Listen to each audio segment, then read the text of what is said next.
Back at it, athlete builder. Guest this week, Connor Agnew. A few things about Connor. Number one, right off the bat, just got back from his honeymoon. Yes, yes. So that's cool, right? We're going to ask about that. He's a mountaineer right now. He's at Appalachian State. In his history, he's worked at a number of different sports teams. Currently, it's men's basketball and women's golf there. He's played a number of sports. He's bounced around, got degrees from everywhere. So exercise science from Temple. Then he moves on to University of Pennsylvania. And then he's working his way up. He's at Tennessee, then Texas Tech. So like most people that are doers and achievers, Connor keeps progressing along. In addition, he runs a podcast called Samson Strength Coach Collective. What else can I say about Connor? Cool dude, funny dude. We had a great time. He's telling me about the Gatorade Performance Partner, a whole bunch of things we're going to get into. Maybe his deep water book. He has a CSCS. But hey, Connor, man, welcome to the show. Thanks for being on. Thanks for having me on a little while back. I think it was episode 208, season 2, so that was fun. But tell us, man. Tell us about the bride. Tell us about the wedding. Tell us about, were there any like wedding crashers issues, wedding singer issues, the bachelor, or the hangover type issues, party. Tell us about the big day and then the big trip after. Well, thank you so much for having me on. I appreciate the kind words. I'll make sure my now wife is listening to the podcast so she can hear that other people like me too, not just her. But it was awesome. I mean, seriously, it was the best day of my life. Seriously, it was one of those things where I'm a big pre-planner. I love to spend my time planning ahead of time. And so I think we knocked out a lot of issues beforehand and everything went off without a hitch. My mom officiated the wedding. Everybody always gets a kick out of that. Wow. Yep. And so she did a great job. It's hard not to be critical of your own mom too. And so I thought I was hypercritical and I thought she did amazing. And it was, I'd say the only like kind of hiccups we had is the typical strength and conditioning kind of spiel where, we had a couple coaches who wanted to come and then all of a sudden their teams made nationals or whatever and then they couldn't come last minute. And so no crashers. I was actually inviting people last minute to come. I was like, we have 2 free plates. If you want to come, please. We already paid for them. We just hired a new assistant coach on our team here. And I was like, please come, I met him 2 days before that. So ultimately, it was a ton of fun. Great open bar. Everybody got excited about that. Great food. We had a fantastic time. No hangover type moments, which I got to shout out the groomsmen. They did a fantastic job. I went to bed at like 12 a.m. the night before, and everybody thought I was lame. And I was like, all right, well, good. I'm glad that that's lame. And then after that, we went straight to the honeymoon, which was in Playa Mujeres outside of Cancun. And that was absolutely electric. I slept all day and drank and ate and had the best time of my life. And then had to come straight back. And I was very excited to do this podcast. Didn't gain any weight on the honeymoon, right? I gained at least 15 pounds. And then after, it sort of settled out, I sat around 12 and then today was 11. And so hopefully we can cut down a little bit more, but I'm looking at my face on the camera right now. I'm puffy. I can feel it. Getting back to neutral. So that's the hope. When you have athletes or coaches, whether they're on their field of play or on their court or even in the weight room, sometimes those folks can still be a little bit competitive. Does that happen at all at the wedding where you said it's open bar, free drinks, Yeah, it was certainly competitive. We had a couple guys trying to outpace each other, but they held it together well. The nice part about strength coaches is they're usually larger, and right? So they were still standing at the end of the night, which I was very appreciative of. But it's funny, those like dance glow sticks that they have for the dance floor or whatever. Every wedding has them. There's a video of my wife doing a spin in her dress, and then there's a like 6'7" guy behind her spinning 2 of them. And I was like, who the hell is that? And I looked and it was Ty Watson. He's one of the strength coaches at Butler University. And so I texted him immediately. I was like, dude, what the hell are you doing? He was like, I had a few too many of the Finley, which was our cocktail. It was an Irish mule. So people had fun, but nobody got too crazy, which is great. What was the see, usually if you have open bar, you have a groom's drink and a bride's drink. What was yours? Mine was it was the Irish Mule, the Finley. Right. Yeah, so it was named after my dog, and my wife was pissed because everybody liked mine way more. like literally, she had it was like a mimosa basically, and so everybody started going to the Finley immediately. And we woke up the next day. She was like, "It was awesome." She's like, "Nobody drank the mimosa though," and I was like, "Obviously, because I picked the better one." What are the ingredients to the Finley? Finley was Jameson. It was lime juice and ginger beer. Okay. Yeah, it was next level. I mean, and they mixed it perfectly. I got one right after the wedding, and then I actually messed up the first dance at one part. We did a full choreographed dance. Like we practiced it for like a month going into it, and I messed it up in one part because I had about 3 Finleys before we walked out there and forgot what part we were at. So, I'm a car bomb kind of guy on St. Pat's, so Jameson and Bailey's, they split that in the shot and they drop that into 2/3 of a pint of Guinness, and he oh, slammed that incredible. down. Yeah, it's outstanding. The with your mom officiating, you being kind of like a control freak, were you the in the bridezilla role then, and not so much your wife? Yes, 1,000%. Seriously, like the week before, we were doing like eating as clean as possible, like no drinks or anything leading up to it. And then on Tuesday, I just got so stressed out about just all this stuff that we can't control. And then actually, okay, now you remind me of one perfect thing. And so on Friday, the 2 days before the wedding, we got married on a Sunday.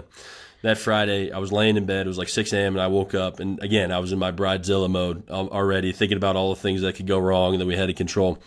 And then my fiance at the time turns to me and she's like, "I haven't heard from our photographer since April."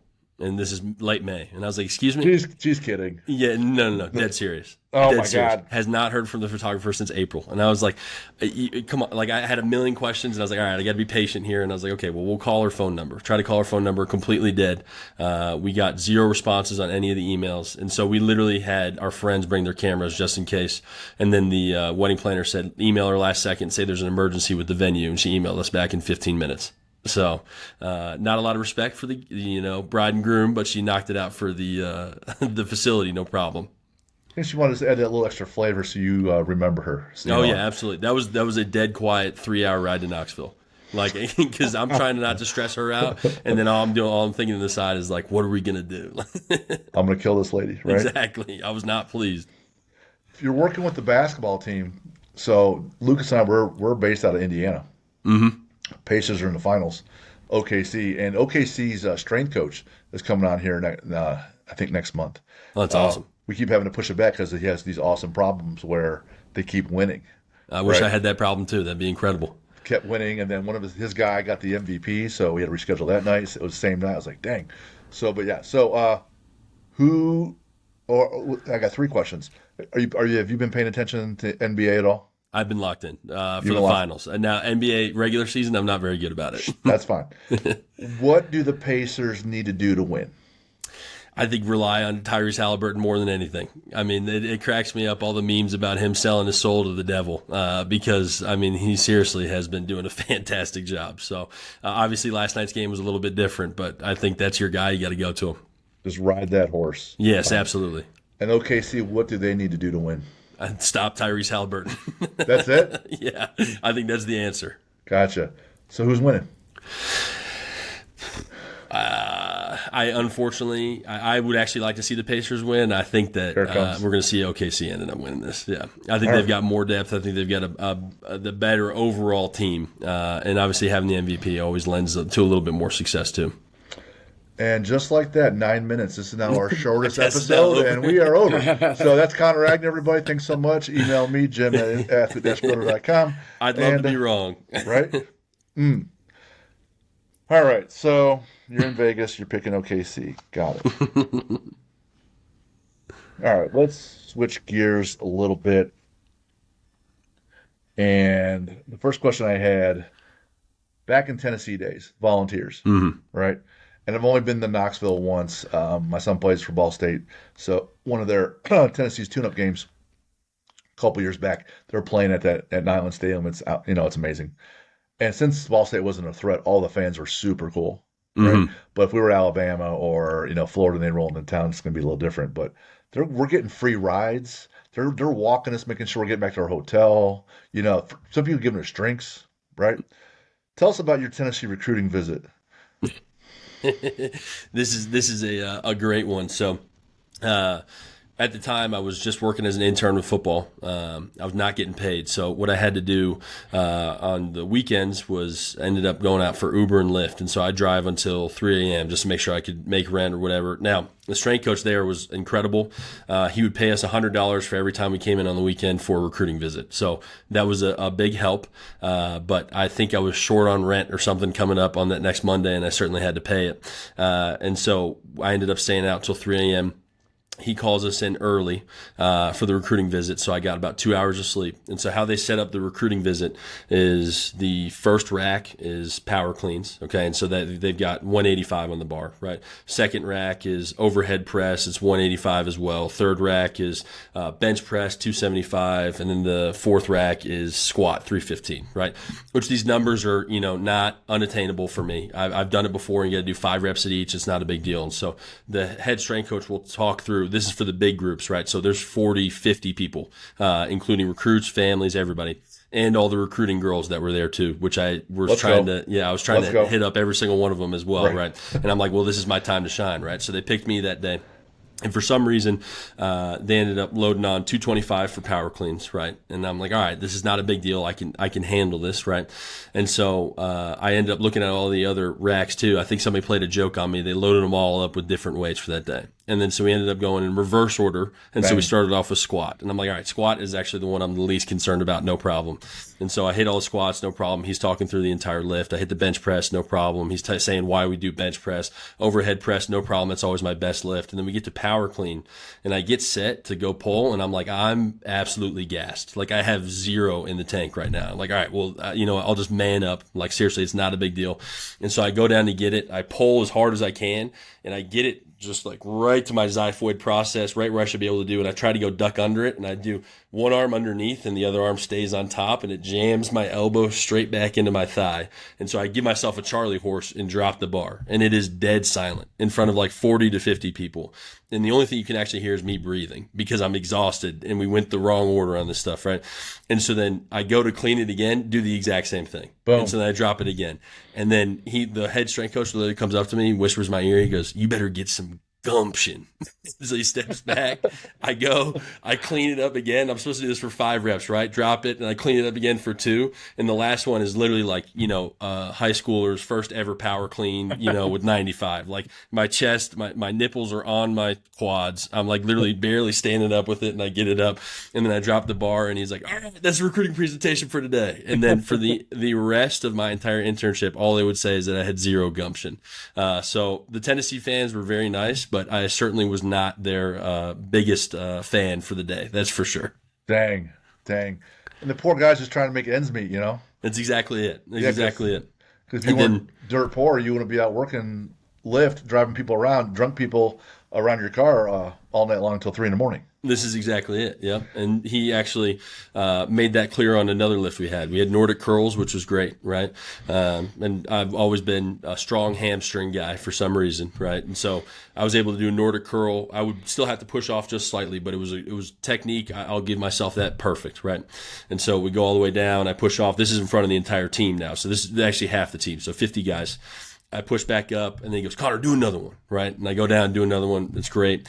And he goes, "Okay, so," and he was pissed off at the team that day for some reason. I can't remember what it was. And he goes, "So this guy doesn't make 1 penny to be here. 1 penny. He never makes any money to be here. He can do a Nordic curl, no problem. And all you guys are on scholarship, and you get your cost of attendance checks and all this stuff." And he goes, "And this guy doesn't make any money." And he turns to me and he goes, "Connor, do you make 1 red cent to be here?" And I'm like, "No, coach." He's like, "No money." And I'm like, "No, coach." And he goes, "Absolutely nothing. You have no money." And I was like, "No, coach." And he goes, "So then why can't you?" He goes into a big rant about why they can't do this and everything. And then, of course, all the assistant coaches for the rest of the time as well would just scream at me, "Are you poor? Are you poor?" Just over and over again. So I certainly took my lumps when I was an intern. Yes. Lucas, he could probably attest to some similar situations. He was at Purdue and Maryland interning football team, and again, no money, right? They're not paying at all.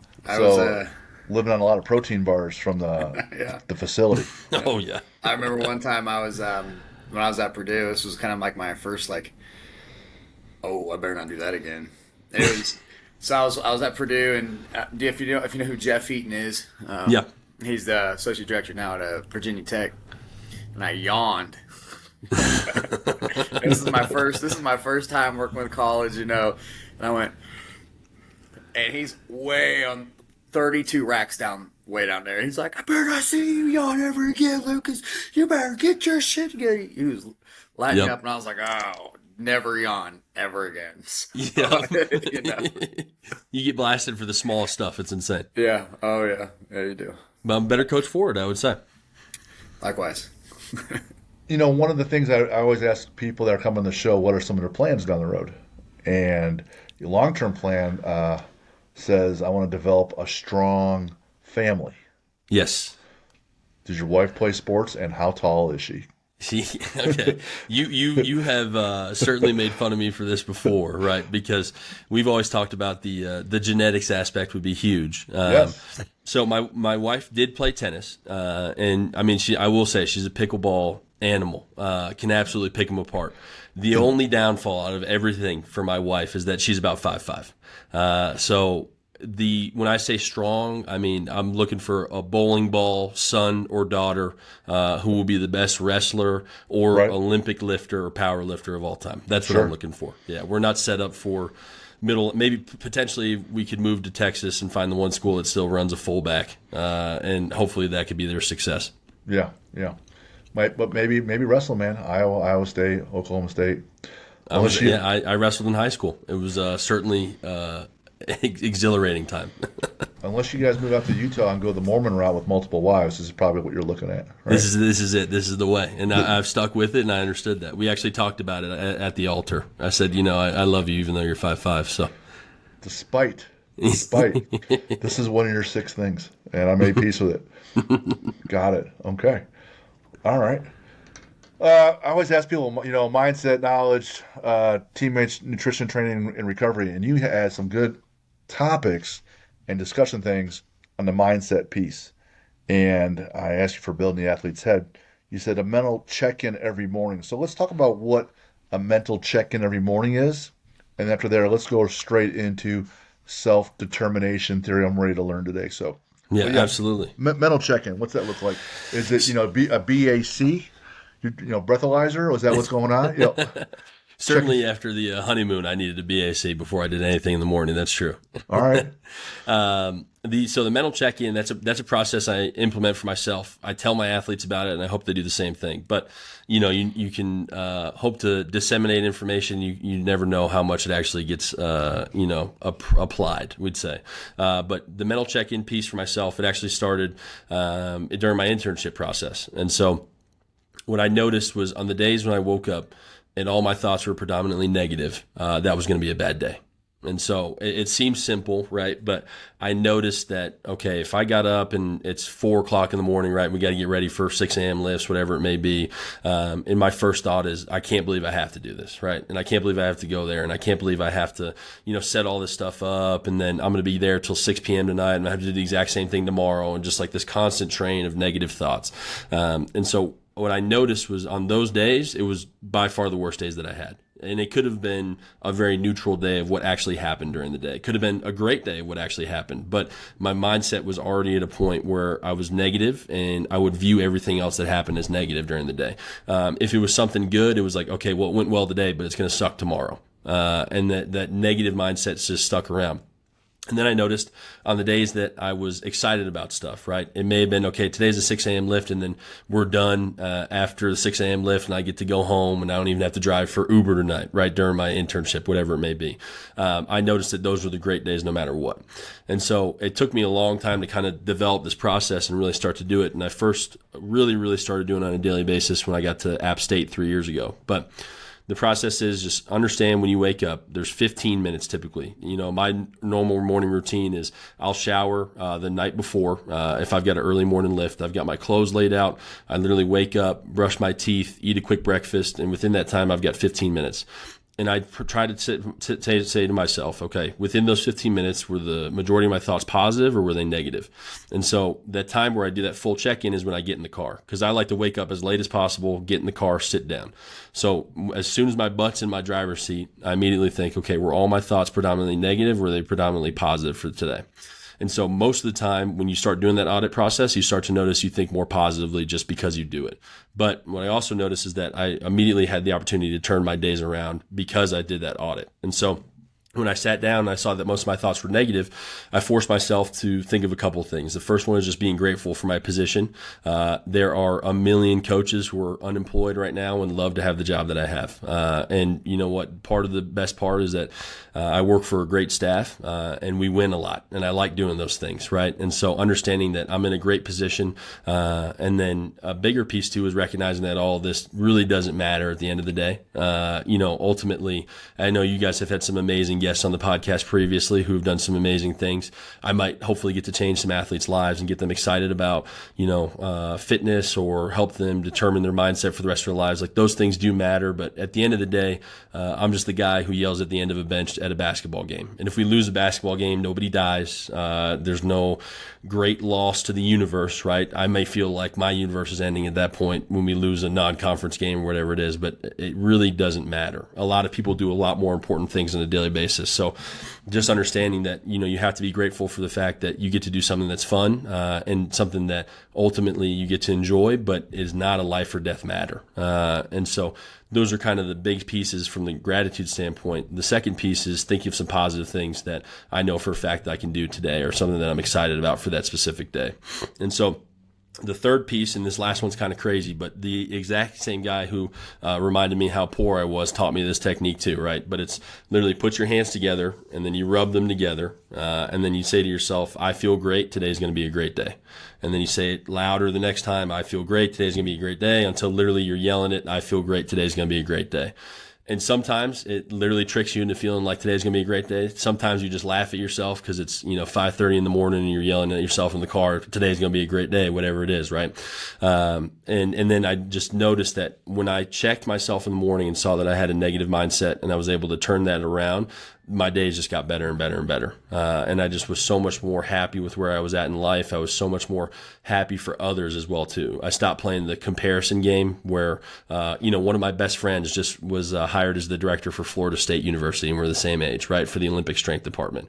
And I think 5 years ago, before I started this process, I would have been really jealous. And I would have kind of thought negatively about it and just like, well, maybe he doesn't deserve it, or maybe, and I have no problem saying this because he is one of my best friends, right?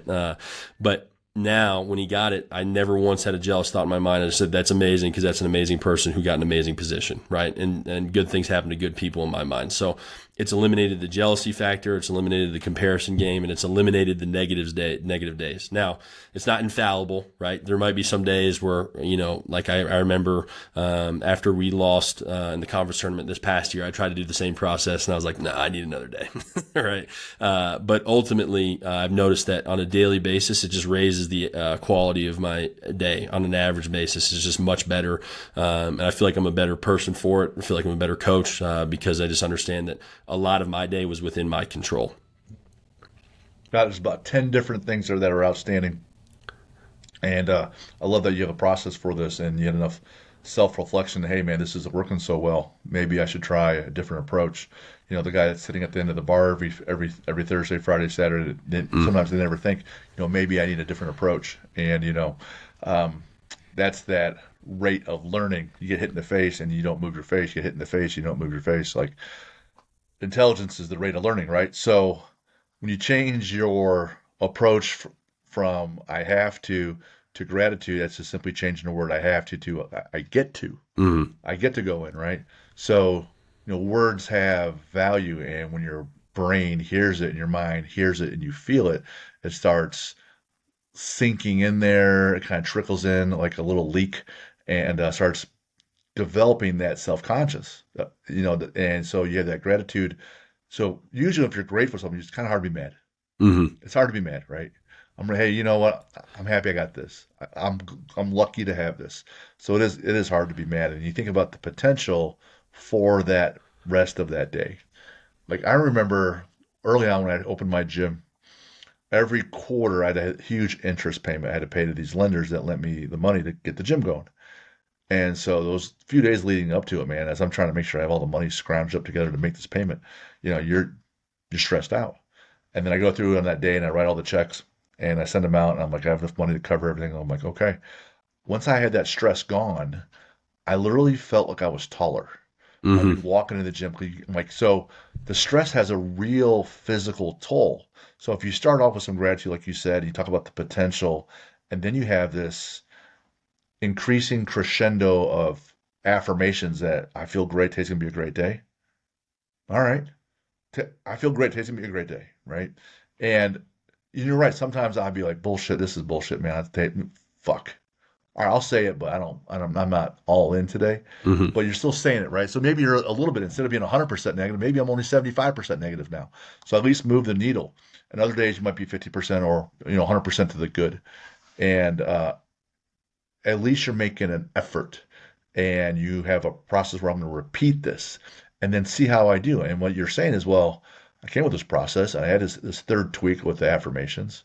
And you know what I found? I found this. So you have new data of a new process, and then you have your feedback loop, and you're like, you know what? My day's been going better. I feel better. So you're probably performing a little bit better. Hmm. Probably more fun to be around. Coaches and family and friends probably see it, even though she's 5'5". She's probably paying attention, that, hey, this my guy Connor's more fun to be around. So yeah, I think I will marry him now that he got his shit together. And at such a young age, what, you're 21, 22 years old? 28 now. 20, all right, 20.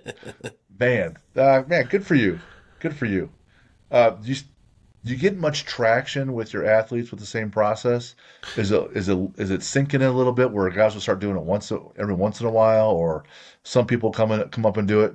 Is one follow-up question, and then the second follow-up: are the females more compliant or the males more compliant when you're coaching? um, I will say that I noticed the seniors buy into that stuff a lot more than the freshmen, right? And They're it's the older. exact same process, yep, that I went through. When I was an intern, I recognized that when I was negative, that, it was probably not a great day, but I still didn't really take that much action, or I didn't really concern myself too much with it. Versus when I got older, I realized, okay, do I really want to be this person on a daily basis? So I would say the older guys buy into it just a little bit more, but what I do is sometimes if the session sucks and it starts, I literally make them do this exact same thing I just said. I literally make them rub their hands together and say, I feel great. Today's going to be a great day. Right. And it's funny because you'll watch guys laugh, and even if they think it's like silly or stupid, right, all of a sudden they started laughing about something. It may have been a tough practice and they came in. One of my rules is that we can't talk about basketball in the weight room, right? Because the last thing I want is a practice where, it may have been a great team practice, but one player didn't perform well, and all of a sudden he comes in and says, hey Joe, you didn't set a good enough screen for me when we were doing our open runs, or whatever it may be, right? Ultimately, I don't allow that talk because I think it detracts from what we're trying to do. And so when we force them to basically focus on their mindset and say, okay, I feel great, today's gonna be a great day, or try to essentially set them up with times where they have to do those things, I've noticed it improves it. And so then what I try to do is follow it up later, and really make sure that people are aware that you have the opportunity to change your mindset. The one thing that I will do, and this is my second favorite quote, because I've got my favorite quote loaded up, ready to go later, but my second favorite one, is you run into one asshole during the day, you ran into an asshole. You run into 10 assholes during the day, you're the asshole, right? And so I love that quote because it's the exact same concept we just talked about, right? Like, you are in control of a lot of your destiny. And so you're the asshole. If everybody, if you think that everybody else is wrong and that you're the only one that's right, you really are the one that's wrong. And so I might have those conversations individually with some players as well too, who I notice are in a rut, or who I feel like are externalizing their emotions instead of internalizing them, and understanding that there's a process of getting better there too. Now for the male versus female, I would say, unequivocally, the females do a better job of, understanding that process. The males, I think, certainly wait for the frontal lobe development 25 plus, to really begin it. My wife still accuses me of being lacking there, and I'm two times that 25 threshold. Is there a significance with rubbing of the hands while you're making that affirmation? Yeah, I think it's a physical reminder of where you are. And it literally just forces you to do something physical. I couldn't tell you the exact science behind it, but I just do know that when you rub your hands, it makes you actually focus on the action a little bit more too. And once you add in something physical, it just feels like, okay, I have to focus on what I'm doing. And sometimes too, I think it may just be a little bit funny, right? And so that's what gets guys to laugh a little bit. How about this? You're getting ready to walk into a meeting, and it's real serious. Yeah. People's jobs are on the line. The game, the season's going well or it's not going well. But it's a real serious meeting, right? Could be a big financial meeting. People's jobs and lives are always in flux, right? And you're walking in there, and it might be a good time to run through that affirmation again. But you can't be walking in the meeting with a whole bunch of executives saying, "It's a great day today," right? You can't be doing that. So, can you at least in that moment as you're walking in, just kind of like maybe once or twice, just kind of rub your hands as that physical cue? Hey, reminder. Hey, you know what? This next meeting today's gonna be a great day. So you're not saying it out loud, but you can just do the physical cue and as a reminder. Hey, you know what? Today's a great day. This is gonna be a great meeting. You know, Absolutely. I was just wondering Absolutely. that way you can still stay connected to that thought when it's inappropriate for you to be yelling that out. Yeah, 1,000%. And I mean, you actually remind me of a time where, again, my master's degree is in sports psych. So we did a lot of stuff that, when I'm trying to prove myself as this, tough strength and conditioning intern, the guy who will do anything or whatever, and is a man's man. I remember people were telling me like, oh, us strength coaches, we eat bloody steaks and drink Bud Heavies, right? And so then I'm going to class and we're talking about our feelings immediately after. It was a little bit of a conflicting time. And one of our professors, she ended up telling us what her affirmation was, right? And so anytime she got nervous, her affirmation was, I'm strong, confident, beautiful woman, right? And at the time I was like, this is crazy. Why would you ever give me this information, right? But it turns out to her, that's exactly what she needed to know. And so anytime before I go into an interview, basically for jobs, that's pretty much the most of it. Doing podcasts, I don't get too nervous anymore just because I have to do it on a weekly basis.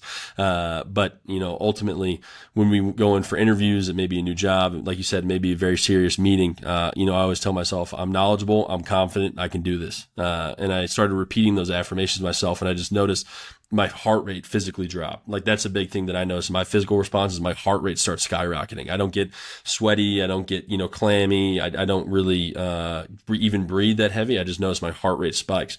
And when I gave myself the affirmation, I noticed that my heart rate drops. And so I'm certainly going to add in the hand piece too, because I think it'll be beneficial. But those affirmations, I always thought they were silly when I first started. And then I did it before my interview for Texas Tech when I first went there. And it helped me immensely. And I felt way more confident going into the phone call.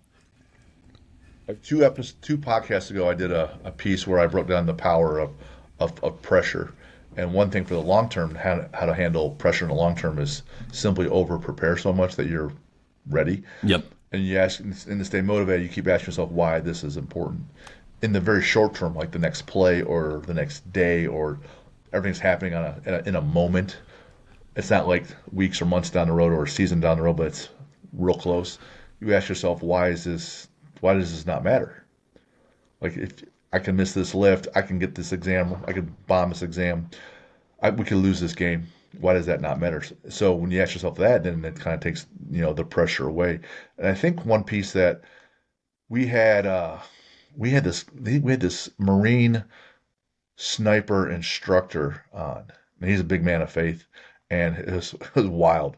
He set up this boxcar container in the woods for like his office, and he had had Wi-Fi, had his gym in there and his office in there, and he's this legit sniper, like teaching people how to go out and kill people from forever away, and you're crawling along.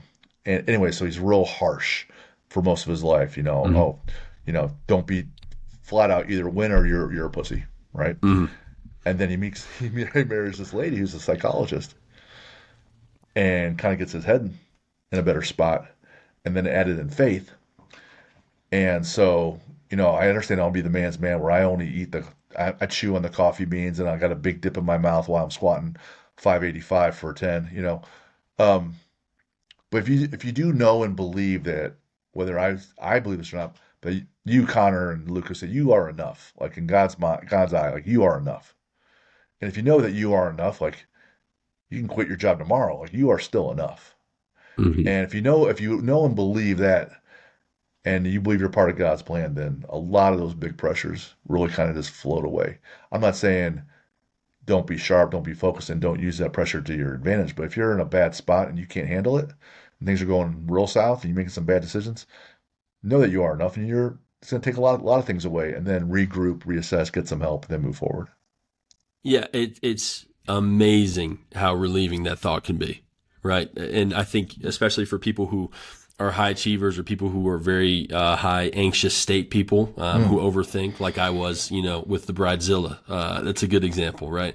And just understanding, like, at the end of the day, even if this wedding goes wrong, I'm marrying the woman that I love. Yeah. Like, so who cares ultimately? And I think just understanding that, again, there's something bigger than us and there's always a plan for us. And so can we approach it from that standpoint? Like, just like you said, that for me is the weight off my shoulders. That's the paying my quarterly investment or whatever it may be, because ultimately I feel like I can stand taller, because it's just like, it doesn't truly matter because there's a plan set out for me and I'm following that plan. And I think it makes a huge, huge difference. And it's funny because, again, I think it's all the people who try to succeed the most and who want it so bad. It's like, like I always say, like, you're trying to pick up a girl, right? If you try too hard, it's not going to work, right? Mm-hmm. But ultimately, if you go in a little bit smoother, life is going to be a lot easier for you. So if you're just so tense and you're just ball of stress, it's not very easy for you, right? But as soon as you can take a deep breath and recognize there's something bigger than you, it makes a huge, huge difference. I think when you go to ask someone out, you got to come with that loaded gumption, bro. Yeah, you certainly need some gumption. That's true. True. Right, you got to go with that. Explain to me high level and then get as granular as you like, but bear in mind the audience and me, I'm not that bright. Self-determination theory. Okay. I love talking about this. This is exactly what I built my entire coaching framework off of. But this is something that can be applied to pretty much any profession, in my opinion. So it's an original theory come up with Ryan and Deci, and this are University of Rochester researchers. I remember I always mention them because my sister's a professor at the University of Rochester, and I put together a PowerPoint on this. It was one of the biggest things that we talked about at the University of Tennessee. I sent her the PowerPoint, and she said, "You didn't correctly cite them." That was the first thing that she mentioned, and then she said it was a good PowerPoint after that. So I always make sure to mention them. But bunch of high achievers in that family. Yeah. Oh, yeah. Trust me. And my parents cried when I told them I was going to be a strength coach. They thought I was throwing my life away. But we can dive into that later as well. Some parent issues are coming to the surface from the psychology major, right? Well, I really wanted this hour to talk about my mommy issues. That was the goal. Right, do that. But essentially, this theory looks at motivation and says it's not a quantity, it's a quality. And so there's a sliding scale of motivation, which a lot of people are familiar with. And so you have your A motivation all the way on the left-hand side, which means you don't want to get out of bed. You're not going to do that thing for the day. And then all the way on the right-hand side is your intrinsic motivation. And there's a bunch of steps in between. If I had to take a test on it right now, I would not do very great about where exactly each of those go. But, the next one would be avoidance motivation, on coming further to the right-hand side. So that would be, okay, I'm going to get out of bed and I'm going to go to practice today because I know if I don't go to practice, my scholarship's going to get taken away, and I have to go. And then, there's external rewards after that. So, okay, I don't hate football, I don't hate basketball, whatever it is, but I do know for a fact that if I go to practice and I practice hard, there's a chance I could end up becoming a pro player. I could get some awards, and that's what motivates me. And then, there's the understanding that, okay, now on a little bit higher quality motivation, I don't really love lifting weights, but I love basketball to death. And so I know that if I lift weights, I'm going to be a better basketball player overall. So I'm going to go lift weights today, right? And then you have your full intrinsic motivation, which is I'm so excited because I love lifting weights. I'm going to go lift weights today, right? And so understanding the scale of motivation was huge for me. And again, a lot of people are familiar with this initial scale, but what this theory proposes is, again, that motivation is not a quantity, it's a quality. So you don't have a ton of motivation, you have high quality motivation, and the highest quality would be intrinsic.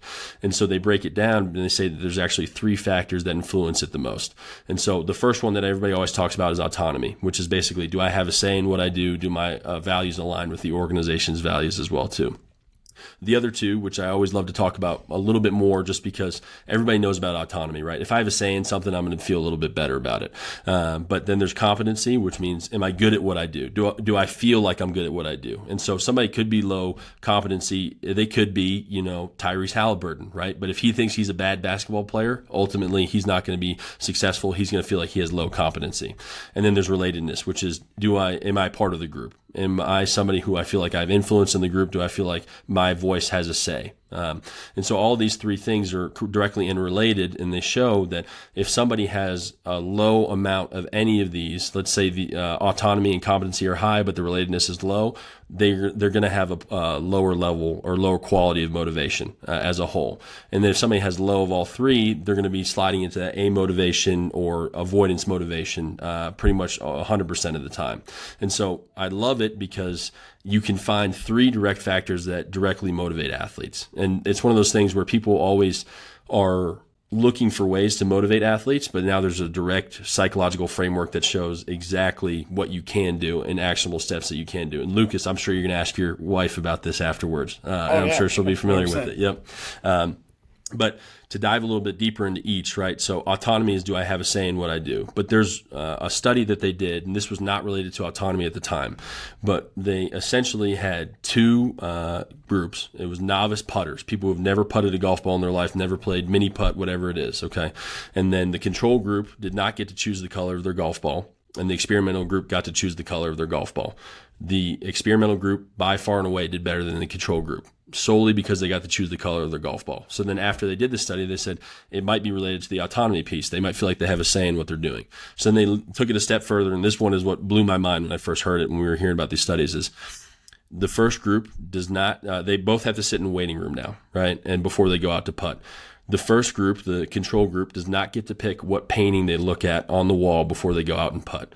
The experimental group gets to choose what type of painting they want to look at. So it could have been nature, it could have been, Art Deco, whatever it is. It could be an Andy Warhol on the wall. Who cares, right? But they get to choose and look at what painting they want to see. And then they do not get to pick the color of their golf ball. The only choice they made was the painting that was on the wall. And then they go out and putt afterwards. And they found that the experimental group also did better at learning how to putt, simply because they got to choose what painting they looked at on the wall beforehand. And so that one blew my mind, right? And I thought it was incredibly exciting because it just goes to show when you're working with athletes, but when you're working with any other organization or anybody who you're trying to motivate, if you give them a choice, if you give them a say, even if it's the absolute smallest thing that they could possibly think of, they're going to be more motivated to actually do well in that task. And so a simple one that we use in the weight room is letting them pick the music for the day, right? If I have the choice for music, we're listening to Motley Crue, right? AC/DC. Those are the things that I like, right? If I put on AC/DC for my group of basketball players, they immediately go, what the hell is this? We don't want to listen to this, right? And so ultimately I could say, okay, I know you guys like listening to, Gunna or whatever it is. So I'm just going to put Gunna on, right? But every day I intentionally ask one person, okay, what do you specifically want to listen to? And it might be a guy who always listens to Gunna, all of a sudden he wants to listen to Young Boy. But ultimately you can see a higher level of motivation for that athlete and a higher quality motivation because they got to make just one simple choice. Another way that I do it a lot is selections of exercises at the end of lifts. So things that to me ultimately don't matter a ton, right? A simple thing could be a wide grip seated bicep curl versus a standing hammer curl, right? Obviously they work slightly different mechanics. You get a different result from each, but ultimately you're doing bicep curls. If I hate wide grip seated bicep curls and I'm forced to do those on a daily basis, I'm not going to put that much effort into it. But if I get a choice and all of a sudden I can do hammer curls, it seems like this really, really small thing that you're giving the athlete, but ultimately they're doing at a much higher quality of motivation and they're getting a lot more out of the exercise. And so one person took it super far, and this is very anecdotal, but I always like bringing up this example as well. This is Allie Kirshner, I believe her name was. She was the head strength coach at Stanford women's basketball at the time. Okay, they ended up. This is the COVID year, and California was one of the latest with their restrictions allowing people to come back. Right, which we don't have to dive into the COVID piece either. But they're one of the latest come back. Her team starts working out in September, and they're going to end up playing in October in scrimmages and then full games in November. And so what she did was basically in September and October taught them, okay, this is a goblet squat, this is a front squat, this is a hack squat, this is an RFE squat. Okay, so that she went through all the squats. Then she taught them all the presses as well. And then she knew with a limited amount of training time, she ended up giving her athletes the choice when they came in for later lifting sessions later in the year. You have to do one form of single leg squat, you have to do one form of double leg squat, you have to do one form of double arm press, whatever it may be. They have this whole lexicon of exercises that they could possibly do, and she allowed them to pick and choose what they wanted. And I'm not saying this because of this, right? But they went on and won the national championship that year, right? But you look at, okay, from a mental fatigue standpoint, the number one time the motivation is going to be as low as possible for athletes is going to be towards the end of the year when it comes to the weight room, right? They may be super motivated when it comes to the court, but when we're looking at playoffs, when we're looking at the Sun Belt tournament for our guys, right?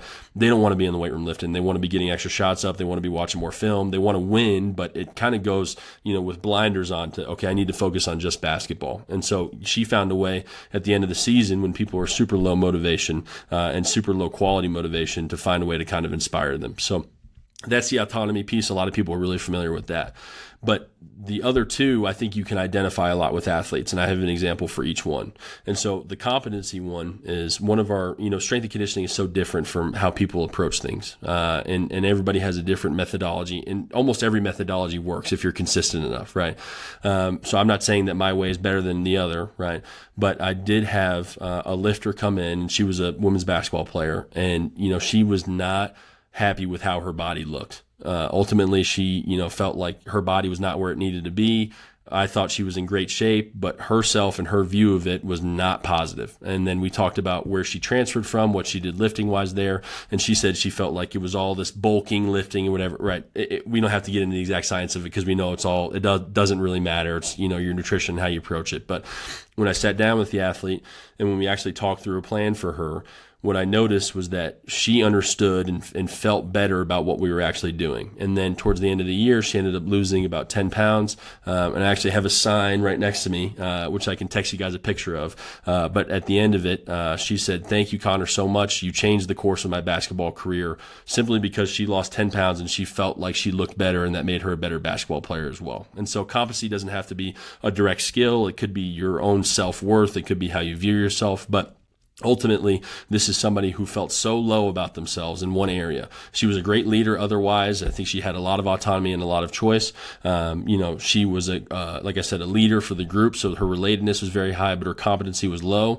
And she said, "You helped me find my love for the game of basketball again," which is, again, showing people that you slide more towards the intrinsic side, right? Because intrinsic is, I love this and I want to do it because I love the game. And so ultimately, we were able to find a way to kind of pick apart. She doesn't feel good about herself at this point, so how can we make her feel better about herself? And so that was a big lesson for me too, was it's not always just about performance, it's about how people feel about themselves. And then the last one is relatedness. And so on another team, this was a team of really strong faith, but there was one player who, she was from Africa. She did not speak English super well. She was able to communicate with everybody, but, already her relatedness is low because she doesn't speak the same language as everybody. She's from a completely different culture, and so she doesn't really necessarily feel like she's part of the group. And then I guess I only bring up the faith for one specific reason. We get in a prayer circle before one of the games. And so in that prayer circle, everybody joins hands. And then she ultimately says, I'm a Muslim. I cannot participate in this prayer. It is, against my faith to be able to be a part of this. And so quite literally, we had one big circle, and then we had one athlete on the outside of it. And if that is not the lowest relatedness you can get, I don't know what is, right? Because it says we are all a group and you're not a part of the group, right? And it wasn't intentional from anybody whatsoever, but understanding the theories behind these things and understanding the context of it, you can really see how this person feels about themselves. And the relatedness is extremely low. She ends up transferring at the end of the year. Right. And so these results are directly related to, in my opinion, autonomy, competency, and relatedness. And so understanding that each of these things is just as important as each other, but then also saying I can identify these things and I can take actionable steps to actually change them right now to hopefully allow this player to be better. I mean, it blew my mind to understand it. And then once I got to actually practice it, I was able to identify these problem areas better and I was able to make more changes. So I love talking about it because it's one of those things where, I remember sitting in class and literally saying, don't good coaches already do this, right? And then, of course, the academics were like, no, you have to learn this. There's no way you could possibly do it. I'm like, all right, get out of here, right? Good coaches do these things already. But now there's an exact set framework for it where we can help people be better coaches by identifying these problems and identifying the level and quality of motivation of these athletes and how can we get them further from a motivation to intrinsic motivation. And you're not going to get everybody to intrinsic motivation. Everybody's not going to be the most excited they've ever been about lifting weights, right? But ultimately, can we improve their quality and motivation so that they can be more, stuck to their sport, stuck to the process of getting better, and can you see better results? All in one breath, right? Sometimes I can get going, so. Right? I won't know athlete's name or the coach's name, but I know it was Dean Smith, the legendary coach at North Carolina basketball. And he had a player from a small country in a smaller town out of Africa. And um, the culture was completely different than the United States, Hmm. right? And so one of the coaches was getting after him and was pissed because the athlete wouldn't look him in the eye. He said, "Hey man, would you look at me? Would you look like, hey, look at me? What is your problem, kid?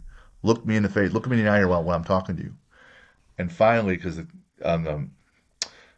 the kid was taught and trained that hey, you be respect your elders and be a bit submissive. And he goes, "Hey, it's a lack of respect for me to look you in the eye where I come from. I don't want to treat you with disrespect." And people are like, "Holy shit!" Right? And then 2 days later, that kid is in his dorm room, and he gets a call from his mother, and the mother says, "Hey, kid, do you know this so and so's name?"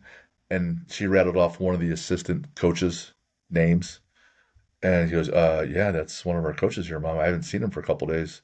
Well, he's in my living room and he wants to sit down for as long as it takes to ask me all the different aspects of our culture so he can bring that back so they can include that kid so he's not feeling ostracized because that kid's an asset, right? He's a talent on the team. He's one of the guys out there in the court they're trying to win with, and they want to make sure that kid is part of that family. And Dean Smith, and they say that don't all coaches know this? Well, some do and some don't, right? And there's some that are in the Hall of Fame, there's some are not. And Dean's, outstanding, obviously. He knew to send this guy, this assistant coach, immediately. Hey, we have an issue, and we are going to fix it. Hmm. Hmm. It's just crazy. I mean, what you can do in understanding and identifying, does this person feel like they're a part of the group? And if they don't, what can we do to actually bring them back? There are also, there's short term and long term. Like long term, you're playing basketball because ultimately you like basketball and you're probably good at it and you're good at beating people. So there's some long term intrinsic stuff. And the short term, hey, we're trying to win. A lot of times you're playing for your boys or you're playing for the girls on your team, the guys in the locker room. There's that piece that you're playing for. And then there's the crowd and all the fun. And then there's the money and the noise, right? But some days you don't feel like shit and it's hard to even get anywhere close intrinsically. And one of the hacks I tell people, and I do it myself, is that, hey, as much as I can, I want to remind myself of all my whys. But even some days it's like, I don't care, right? Hmm. So then all right, like I'm doing a swim in New York. I'll be on the way. Sometimes it's a half hour drive, and there's no part of me that wants to swim for an hour and a half straight. And I'm like, you know what? I'm going to uh, rewire my head here for this drive. And I'm put on all my favorite let's go drop some ass and pick up big weight songs, right? So I got this playlist. I'm like, all right, I'm gonna hype myself up, extrinsically, because every once in a while I need to do something fake, right? Or I'll put on a Tony Robbins or a Jocko or a Michael Jordan or a Kobe Bryant motivational speech, and I'll listen to that. I can't, but if I'm listening to Rocky every day on the way to the gym, after a while it kind of gets tuned out, right? But Hmm. every once in a while, if I don't have it internally, I got to fabricate something external, and I call that brainwashing, where I'm gonna wash my brain a little bit here and try to just fake it because I'm still gonna go and do this task. I want to make sure I'm doing it okay. So did they talk about that at all? How it's yeah, intrinsic is the most powerful, but sometimes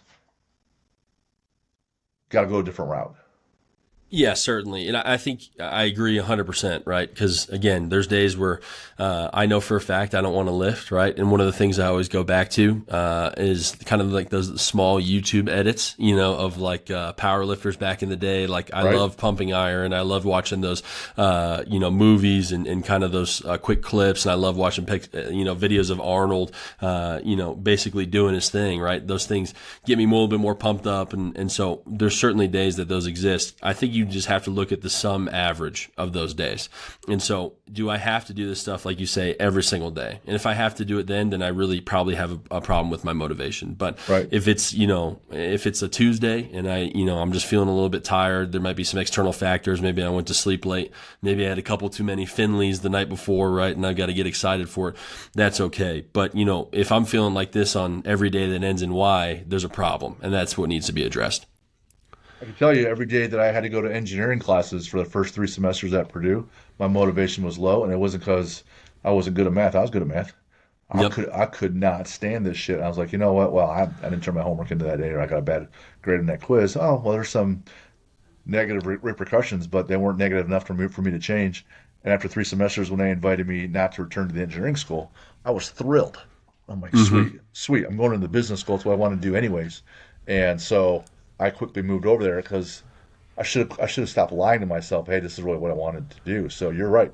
If you're doing something all the time, like your habits or your actions are going to be screaming pretty loudly, Hmm. right? It's even a small example of this would be one of our GAs right now just applied for a job. And she got offered the job, right? And I asked her about it. I said, "Are you excited about it?" And she's like, "Well, I'm excited. It is part time though. We don't have benefits and everything." And I said, "Okay." So, and she's still weighing the decision, right? And I said, "Okay." When you got called and you basically got offered the job, you weren't elated, right? And you weren't super excited about it. And she's like, "No, not really." I said, "So then don't take the job." Because if you're already at such a low level of motivation and you're trying to convince yourself that you need to go higher, you're going to be in a really, really messed up spot. On 1 out of 10 times, it may end up where it was the best decision you ever made, and it ended up being more and more than anything you ever could have thought it was. But then 9 times out of 10, it's going to be something that you're not very excited about. It's going to be something that you're not motivated to do. So if you're already on the point where you're saying, okay, I need to take this job, and this would be the avoidance motivation. I need to take this job just because I need to take a job and I need to get money because my GA's run out. Ultimately, you're not going to be in a good, successful spot. And you're just going to have to convince yourself, and you're going to have to do these mental gymnastics every day. And it's not going to be a check-in. You know for a fact that you're going to have negative thoughts to start the day. So now I'm not checking in, I'm convincing myself. And that's where you just become miserable. Gotcha, gotcha. Let me ask you this. I don't know because I don't. I didn't do the studies, and so some of my philosophies are from learning and reading, and some are just from observation or my own trial and error. And one of the things, like, since we run a CrossFit gym, we have to call it functional fitness, but it's we're doing CrossFit. Well, anytime you log your results, whether it's sports performance, powerlifting, CrossFit, strongman, whatever, you log your results, and if you improve in any way, shape, or form, a WOD, an accessory, a main lift, you on your tab where you check in that day, there's a little gold star, right? And so yeah, there's this little gold star, and I'm like, you know what, motherfucker, I love gold stars for me. And so when I was mostly in the lifting all the time, what I tell people is that, hey, if you always PR in your accessories, your main lifts will go up. So I'm like every day I'm like, so whether we're doing single arm rows or lat pull down, whatever, I'm trying to PR, trying to PR, trying to PR. Fast forward, I'm not lifting that much anymore, and I still lift and train, but not like as heavy. And so I'm like, well, I witness these other folks always tracking, well, looking for a gold star, even the smallest way. And sometimes it's even fabricating this bullshit. People kind of lie to themselves, yeah, I PR, but you really didn't. But I witnessed them doing it, and I witnessed myself doing it. So what I would do is I had this journal for my swim log for this event in August, and so there was 2 standards I set on the first day. One is you're gonna swim at least 3 days a week, ideally 4, and the maximum would be 5. So that's my standard, right? You're gonna hit this number. And then the other standard is every week I must increase volume in some way, shape, or form, some way, shape, or form, whether it's individually or with a certain stroke or at one time or in one day or for volume for the week. So every week I must, because I was starting at the bottom, like all I could do was swim up to a bar and drink, right? That's where I started, but now I'm higher. But each day, so in my journal, I'm tracking all my days I swam and all the days I had a win, where it's further or a better time or better breathing or whatever. And so what I tell people is if you can either set your system up so you're getting these wins all the time, you can help fabricate some more motivation. And I didn't see if that aligned at all with your 3 things or on your spectrum, but do you have thoughts on that approach or research or any ideas? Yeah, I mean, first of all, who doesn't love gold stars, right? Right. I mean, if somebody tells me I've been a good boy, I get excited, right? So ultimately, like, we look at compliments from our head coach, right? And so that's one of the things that strength and conditioning coaches always hang their hat on is, does my head coach like me, or is my head coach excited about what we're doing, right? My head coach, I love working for my head coach here. He's not a complimentary guy a lot of the time, right? And so I kind of have to go based off of one thing he said 3 months ago, that he loves what I'm doing and I did a great job, right? But ultimately, everybody loves a little bit of external motivation. Everybody loves a little bit of, okay, you've done a great job, I'm proud of what you did today, right? But at the same time, if you are only hanging your hat on those things, that's where it's a problem. But when you look at the full scale of motivation, ultimately, if I'm somebody who I'm doing this to avoid something, or I'm doing this for the external rewards, then ultimately I'm not very, very motivated. I have a low quality motivation. But if I can get to external motivation, where now I like the rewards, and then all of a sudden I felt better about what I was doing today, or I felt like I got a little bit better, you can slowly start to leak in a little bit more quality motivation too. And then all of a sudden you can slowly see them start to slide around the scale. And so it's certainly a valuable tool for people who are on the lower quality motivation level. The only time those rewards get concerning to me is where somebody was a higher motivation person previously, and all of a sudden they're sliding back down to where they only care about the gold stars. So it can certainly be a valuable tool. I recommend it highly. But again, it's one of those things. Do I hang my hat on just this? Am I just excited about this? Or am I slowly seeing my motivation levels increase? And then I'm starting to find other motivation markers that happen as well too, right? So you're tracking your wins. You get excited about wins that you have, but then I would bet while you're improving during your swim process, there's probably a couple of days where you just said, hey, I like doing this. Like, I like being out here. I like swimming. I know I'm better at it, but I like being here too. And so can you see those markers start to come up as well too? Because those are markers of even further and higher quality motivation as well. I agree. And when I tell people, use whatever you need to keep moving forward if you make a decision or a commitment to doing something. And yes, the internal ones are going to be more powerful. So I could tell you this, hey, I'm down more weight. My blood drawn markers are better. I'm anticipating, a better quality of life because I'm a bit healthier, and I'm happier around my kids. And I'm setting that example, and I'm setting that, so there's those feelings of joy, right? Also, it seems I don't want to speak for you, but for me, my head is always going in a thousand directions with all these different permutations and questions and problems I'm trying to solve. If I'm in the water, since I'm not overly great at it, I'm just kind of concentrating on my process and my stroke, and then maybe a thought leaks in for a lap or two. But there's gonna be several laps where there's no thought other than the stroke and the kick, right? And I find that kind of calms me down. Like I love squatting heavy and Atlas stones and heavy sleds, but doing this swim where you're a half hour, an hour, and it's kind of monotonous, it does help me kind of like calm my head down, right? And I'm kind of more at peace. And I do like that feeling, as well as the feeling of, man, I really kind of did a whole bunch of work. I feel kind of exhausted, but still vibrant. And there's that endorphin release later. So those two feelings alone, I'm like, yeah, that's nothing to do with me conquering this fear or actually doing the event or raising the money for the charity. Or, hey, it's a great tool to say, hey, man, look, I took a strength athlete that could do an endurance event. But there's this intrinsic feeling. I just feel better about me. And that's that second piece that you said on that motivation scale, right? Yeah, Or, that's an internal reward, right? right, That's right, now right. something you were looking at something external. Now it's more internal. And that's why I mean, running more than anything. That's the one time I'll turn my phone on do not disturb, because I had to get to just clock out and focus solely on my running and solely on what I'm doing at that point in time. Yeah. Connor, I got a question.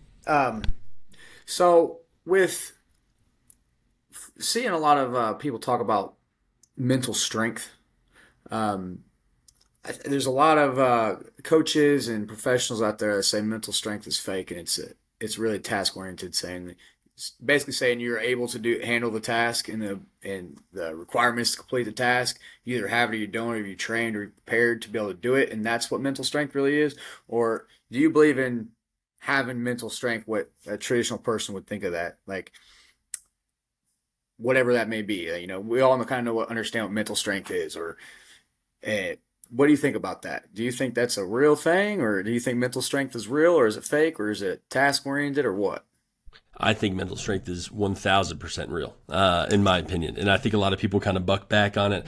Now, the reason I say it's real is because I think it's directly related to your competency, which is, when things get hard, am I somebody who's able to actually buckle down and get past those? And the competency is really task specific. I know for a fact that I feel really competent when it comes to lifting weights, but when it comes to running, I'm not necessarily as competent, right? So I have a little bit lower competency on that level. My motivation may be a little bit lower, but ultimately, if I feel like I can do a better job and if I've been exposed to things before and then I've succeeded, right? And that's where a big piece behind this too is one of the most motivating things for people who are goal oriented is giving them a goal that's hard but not unachievable. And so if they achieve that goal that's hard, they can essentially say, okay, I did a fantastic job here. I crushed it. It sucked. I know for a fact like CrossFit WODs or the Metcons at the end, those are by far my Achilles heel, right? But once the first time I ever did farmer's carry superset with the salt by calories, right? And I know that I got through it and I didn't die. And then ultimately I saw my score get better the next time I did it. I understood, okay, my competency is a little bit higher. I feel like I can do this better. So now I'm better equipped to deal with other tasks as well too. So I think those things translate to each other. So it's always this hot topic of like, the mental strength workouts when I'm focused on, with the team, like grit building or whatever it may be. Grit is kind of the big word that a lot of people end up using too, right? But ultimately, if you do hard things, I think you become better at achieving even harder things as well too. So I'm a big proponent for those things for sure. I'm a kind of believer in mental strength is just sometimes it comes down to the ability to not quit. Honestly, I think that's kind of what it is, in a way.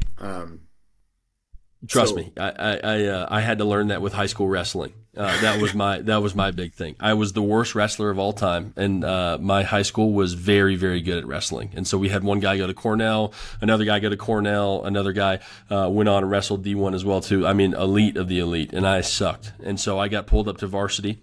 It was like 189 was my weight class, and we had two of our top guys go down, and I had to wrestle a couple matches for the varsity level, and I was like 0-3 in those matches, and then I went back down to JV, and I was 0-23 or whatever it may be, and I just absolutely struggled. And then what I found out was that once I finished the wrestling season, I didn't quit, right? And so ultimately, I felt myself become stronger as an individual. I look at it very similarly, but three different ways. One, I think the mental strength that gets overlooked is the pre-planned discipline so that you're not going to lose. So the two examples are potato chips and a strip bar. I love potato chips, right? I could eat them daily. And it's not the willpower for me not to eat potato chips. Well, I have the discipline, we just don't buy them. So I set myself up for some success. I put friction in place. There's no chips in the house. Well, shoot. Was I mentally strong? I didn't eat the chips. If they're sitting right there in front of me and they're on the table at dinner, I'm probably going to eat it, right? But if I had the discipline in advance, it takes the whole willpower out of the equation. If you go through James Clear's Atomic Habits, he would definitely subscribe to that. With the strip bar, if I don't want to cheat on my wife, guess what? Don't go to strip bars. And I don't want to cheat on my wife. I love my wife. My wife's outstanding. So don't put yourself in a situation where it's all willpower. Because every once in a while, you're going to lose. You're not going to be able to sustain that. Now, the second piece, to Lucas's point, yes, sometimes the winning is just not giving up on a task. Right? I don't have to keep going fast in the swim. I just need to keep going. The hard part also isn't the swimming. It's going to bed at 9:30 when I like my body's natural clock is like 11:30 and I go to bed. I need to be at 9:30, so I'm up at 5:45 so I can lift first and then go swim. So I set myself up for success. But a lot of times it's that survival component. I just don't quit. The part where I was really losing though was, all right, I can survive. I can survive at the bottom. So then I just keep creating instances where I'm at the bottom and I'm surviving. Like I'm not like so. Hey, we went 3-10, but hey, we didn't go 1-10, and I'm surviving.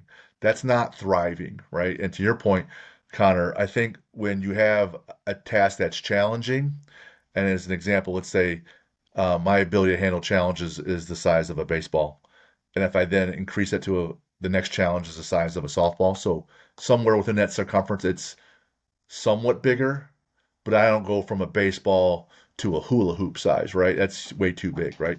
So if I can incrementally linear periodization, conjugate programming, if I can just increase it a little bit on that hard thing and raise that standard or that element or that lift, then I got a shot because I think, hey, well, I've suffered before, I've won before. This is just a little bit outside of that. I could probably get this next win. But if it's so exponentially larger, no matter how willful I am or how much I don't want to quit, man, I'm just probably going to get beat. I didn't go from swimming 250 meters to swimming 4,000. It was incremental, right? What do you think? Yeah, no, I wholeheartedly agree. And the biggest piece for me is the step ladder, right? And there's always that image where it's somebody has multiple rungs on a ladder, right? Versus one rung that's, achievable. And then all of a sudden the next rung is 15 feet higher and there's no way that they could reach it. If Right. you set yourself up for too big of goals, you're ultimately going to fail. There's no way that you're going to be able to achieve these things. So it has to be incremental increases. And so that's where I agree with you. I think that's where you build your mental toughness. And that's where it gets exciting. And then again, the people who are high achievers are not just going to be the ones who say, okay, I ended up doing this one task. It was really hard. Now I feel good about it and I can check that box and I'm done with it. Right. Like an example for me would be my marathon. I ran a marathon. Right. And like my goal was, okay. And I ran it at 260, by the way, which was not fun. All right. And so when I think about mental toughness, I think about what Lucas says, right? Like I was able to grind through the marathon, and it took me 6 hours and it was horrible. And by the end of it, I was going to throw up because I took so many goo gels or whatever it may be, right? Yeah. But I basically checked the box and I said, okay, I ran a marathon, but I'm not motivated to run another marathon again, right? And so my goal for next time would be, okay, can we run it in 5.5 hours? Or can I run the marathon without walking, at a certain point too, right? But that's not where I'm super motivated and that's not what I really want to do. That was for me was one of those things where I was just like, okay, I did it. I'm gonna check the box. That was awesome. I'm glad I did it, and I can tell everybody I did a marathon. And 2 years later, I can be on a podcast and tell this story, right? But ultimately, that wasn't what I was really focused on. But you see this a lot with athletes who first come in and are motivated to, eventually one day squat 315, and then as we all know, you don't go from squatting 225 for sets of 5 to maxing out at 315, right? You get pinned immediately, and you learn your lesson. But that's exactly what happened to me. My first ever time I squatted 225 and I was like, okay, next time I'm going to jump up to 315 and then I'm going to squat 405 by the time I'm 16 or whatever. Right. And I got pinned plenty of times, but I was super highly motivated in that moment. And so I gave myself appropriate challenges to be able to squat and continue to get better. And that's the whole piece is like you said, it's not going from the baseball to the hula hoop size goal. It's going from baseball to softball to then volleyball to then basketball. And you can literally see that for people who are trying to dunk the first time too, right? They always start with, can my fingertips touch the rim? And then they go to, can I dunk a golf ball? Can I dunk a tennis ball? Can I dunk a volleyball? Now can I dunk a basketball as well too? So Yep. I agree wholeheartedly. You have to make it small incremental changes and they have to be challenging for you as well too. You have to miss a couple dunks with the tennis ball for you to want to continue to go. And then all of a sudden that first time you dunk the tennis ball, you're the most excited person in your life, which I wouldn't know personally. I can't dunk. So that may be a bad example. But again, you get super excited when you do something that's challenging, but you're right there. You have a chance to do that versus, okay, I know for a fact that I couldn't even dunk a basketball. So I tried it a couple times, got rim stuffed, got the wind knocked out of me, and now I'm never going to try it again. Gotcha. Hell yeah. I heard that the music playing, and you mentioned Motley Crue. If you're training, what are you listening to? Motley Crue, 100%. It actually depends on the day, I will say. I agree with you on the mental approach to cardio training, right? So being able to just kind of tune things out. I will listen to EDM whenever I'm doing something cardio-wise. But lifting-wise, I'm 100% going Motley Crue. And then my big actual max-out song is actually Money for Nothing. That's my favorite one I always come out to. Did you watch the Motley Crue documentary? I've watched it at least 7 times, and I've watched The Dirt, the movie. I've watched every single thing related to Motley Crue. Yep. Oh yeah. Oh yeah. That's actually my wife loves that movie as well too. That's why I knew we were going to get married. It's crazy life they lived, isn't it? Yeah. For you and your wife, what's an adventure or trip you guys would like to do that you have not done yet? Either one of you. We lived out my ultimate dream of, having pina coladas on the beach for a straight week and doing nothing else. So it's tough to top that.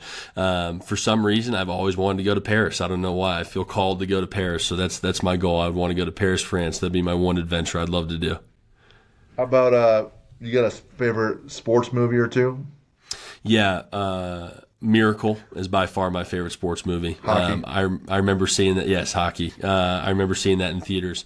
I loved it and was very, very excited about it. And then I remember too, what always makes it stick out to me, and I always think about it. We saw it in theaters. It was sold out theaters for that specific day. And then Kurt Russell's wife was in like the nightgown or whatever, and a guy whistled in the back, like a wolf whistle or whatever, and everybody laughed. And I was like a young kid, and I was like, she does look pretty cute. And then for some reason, I always think of that memory whenever I think about that movie. But besides Kurt Russell's wife in the movie, I thought it was a fantastic story, and it gets me amped up every time we see it. What about a sports movie that's a comedy? Basketball always cracks me up. I always love basketball. And then it's not necessarily meant to be a comedy, but I do think Air Bud is hilarious. Like the concept of a dog playing basketball or something is so funny to me. Check out, it's an old movie. I don't know if you can find it since you're into basketball. Fast Break is the name of it. It's in the 70s. Right? Yeah. It's going to be on VHS if you can find it, man. It's hysterical. How about Slapshot as well. Sorry to interrupt your next question, but That's Slapshot is one of those. And Goon. Those are, for some reason, I love hockey Goon's movies. hysterical. Yeah. Yes, yeah. For me, the comedy will always be Major League. I'm from Cleveland, but Yep. I absolutely just love it. The lines and Bob Uecker are just awesome. How about a favorite sport to watch? It's so funny. I don't watch any sports really, except for tennis. I love watching tennis. And outside of that, honestly, I'd say the Olympics too. The Olympics are very cool to me. Just watching people who are at the pinnacle of their athletic career is very exciting. Check out the recent French Open then. Yes, we did. We watched it all, and I watched all the drama with Coco afterwards with the other female players. That one guy can't beat the winner, right? He can't do it. No. Nope, can't do it, which is awesome, right? And then what it brings up the other, I can't remember who the players were, but it was somebody lost to John McEnroe or somebody, 19 times. And then on the 20th time, he ended up beating him. And he's like, that just goes to show you don't beat so-and-so 19 times and get away with it, right? Right. How about favorite athlete to watch? Ooh. I think somebody like LeBron James is always very appealing to me. Not necessarily that he's my favorite athlete, but just the fact that he's able to perform at such a high level for so long is very, very interesting to me. So I love seeing his longevity and what he's able to do. Tom Brady, Greg Maddux, right? But I think basketball specific, I know exactly how challenging it can be. Now, I love some Tom Brady too. Don't get me wrong on that. All right. You have a favorite book for everybody? Yeah, one that I really recommend would be It Takes What It Takes by Trevor Moawad. That book was very, very influential for me, and just understanding with our teams exactly too a neutral mindset, I think was kind of game-changing. And then a fun one is Mistborn series and trilogy by Brandon Sanderson. Fantasy book. I'm not usually into fantasy books, but I read through all 3 books in like a week. They were awesome. If you're anything funny, but still kind of cool, and there's some lessons to be learned. Jesse Itzler wrote Living with Seal, and the seal ended up being David Goggins, if you know David Goggins at all. Yes, yeah. And so if you can read, I'm laughing out loud reading that book. Okay. And if you know David's voice now, you can hear it in your mind's head, as you're reading the book, because David came and lived with him for 30 days to make him mentally tougher. Yeah. And it was just hysterically insane. They would do these things, and it's just hysterical. Trevor Moawad, I quote that all the time because I'll have these kids come in and they're like, I want to play D1 or I want to play D3, I want to play in college. And I say, well, what are you doing all the time? I said, well, I'm playing travel sports all the time. And I said, well, what is a D1 athlete? What can they do? Well, they hit for power, they run for speed, they can do all these things. I said, do you have those things? They say no.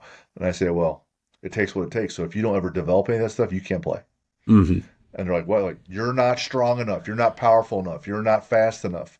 You're good enough at your skill, but you're missing these pieces. Or maybe you have those pieces, but you're a drunk, so you're not disciplined enough with your recovery, right? There's something that says you're not enough, and it takes what it takes. I don't care how well you're doing the other things.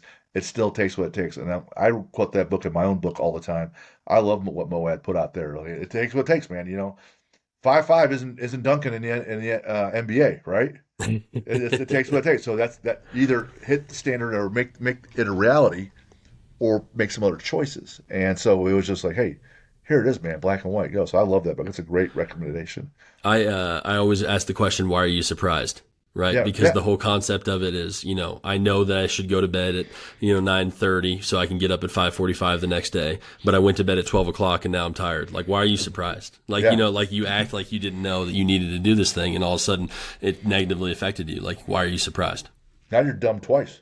You did it last Exactly. night, and now you're not smart. You're not smart enough to be able to assess the situation, right? How about like now? Pay attention. This next question: the people could be real in your life, or they could be fictional somewhere else, right? Superhero and villain for Yeah. you.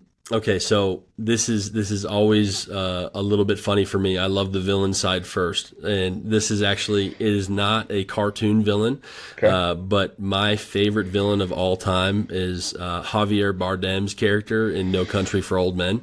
The guy who goes in and punches out all the doorknobs and kills people off the coin flip. Like I think this is just the most badass dude of all time. Call it. Just sitting there, call it. Yep, What's exactly. riding on it? Everything's riding on it. Everything, Everything. everything. And I'm like, no shit, everything. That guy's gonna die if he calls the wrong thing. I'm like, oh my god. Uh, I always say Hannibal Lecter was an outstanding Yep. villain. I like most people in the mafia back in the 20s and 50s and 70s. How about superhero for you though? Superhero, I'm always iffy on the superhero. I think Robert Downey Jr.'s got me convinced to love Iron Man though. I love the cockiness behind it too. I kind of always like flawed heroes. That opening scene when they're in the Humvee and he has his drink in his hands, and he's talking to this girl and like, oh my god, he's just this playboy who's badass also, and he has his drink. I'm like, all right. In that first 10 minutes, I turn to my date and I go, this next 2 hours is going to be awesome time spent for me. Like Yeah, absolutely I'm so incredible. so happy to watch this. What's your favorite lift? Deadlift all day because I'm anatomically inclined for it. I've got long arms and shorter legs, so I love doing stuff that I'm good at. Okay, you got a quote for everybody? This one is actually my favorite one. My fiance, wife now, actually, I got to get used to that, right? She loves to think I'm making fun of her because she's the one who showed me this quote, and I'm not. It's actually my favorite quote. But if you fail to plan, you plan to fail. Yeah, Louis screams that all the time at Westside, right? When he was alive, right? And you see in this book, and it's on posters as well. Connor, we had a great time today. Where can people find you? Yes, I had a great time as well. I appreciate you greatly. It's on Instagram and TikTok. TikTok is always the one people make fun of me for, but I've got a decent following there. Is Strength Coach Connor, and it's spelled with two N's O-R. The worst spelling I've ever had was C-O-N-E-R. I couldn't believe it one time. And then those are TikTok and Instagram, and then Twitter I'm not super active on, but you can email me at any time to it. Agnew AGNEWC at appstate.edu. Got you. And what's the name of your podcast that you run? The Samson Strength Coach Collective. So it is tailored towards strength coaches, obviously via the title, right? But a lot of it is based around the art side of strength and conditioning. So we never really talk about periodization. We never really talk about sets and reps. We get to talk to really cool people like Jim Beebe and talk about your journey into being a strength and conditioning coach as well too, and the things that you do with your athletes. Awesome. Very humbling that you mentioned that. Season 2, episode 208. Thanks for having me on for that. So, Of and course. for those that want to continue to call in, email in, write in, whatever, info at athlete-builder.com. Info at athlete-builder.com. Connor, man, great time. Hang on here for a few minutes after we're done. And, as always, Connor and Lucas, awesome work. And we'll see you guys next time. Thank you guys so much. See Hey ya. guys.